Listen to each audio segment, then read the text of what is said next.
लिखो 120 की speed 3 minute की। अध्यक्ष महोदय, जिस भावना से मैंने यह बिल पेश किया है उसको विरोधी पक्ष के लगभग सभी सदस्यों ने एक मत से महसूस किया है कि देश में बेकारी की जो समस्या है वह एक भयंकर समस्या है और उसके कारण हमारे देश का विकास, चाहे वह सामाजिक हो, आर्थिक हो या सांस्कृतिक, रुका हुआ है और ऐसी स्थिति में हम आगे बढ़ नहीं सकते हैं। इसी प्रकार से इस परिस्थिति का निर्माण हम पिछले 54 वर्षों से देख रहे हैं। मंत्री महोदय ने यहाँ पर अभी कहा कि राष्ट्रपति इस काम को नहीं कर सकते हैं क्योंकि वह उनके अधिकार के बाहर है।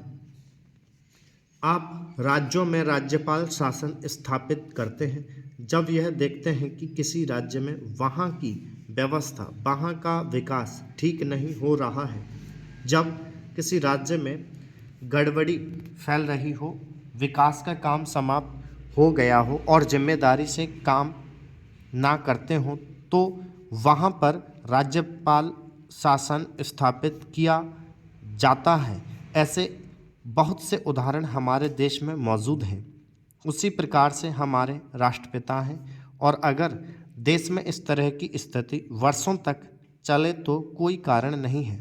आपात के रूप में राष्ट्रपति इस देश की सुरक्षा के लिए, इस देश की उन्नति के लिए जिम्मेदारी अपने हाथ में ना ले सकें।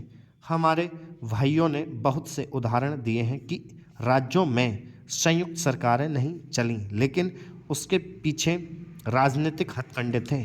अगर कोई राजनीतिक पार्टी जिम्मेदारी से काम नहीं करती तो विधान में यह स्पष्ट है कि राष्ट्रपति शासन अपने हाथ में लें।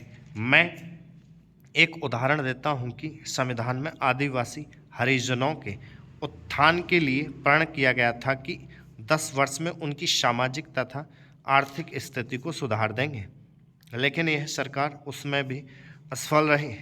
उसको एक बार 10 वर्ष के लिए बढ़ाया गया और दोबारा फिर 10 वर्ष के लिए बढ़ाया गया। इसी तरह से उसको बढ़ाते जा रहे हैं, लेकिन उनकी आर्थिक और सामाजिक उन्नति आप नहीं कर पाए हैं। इस काम में सरकार बिल्कुल असफल हुई है। पिछली बार सरकार पर अविश्वास का प्रस्ताव भी आया था और वह पास होने वाला था। इसलिए मेरा कहना है कि हमारे देश में स्टॉप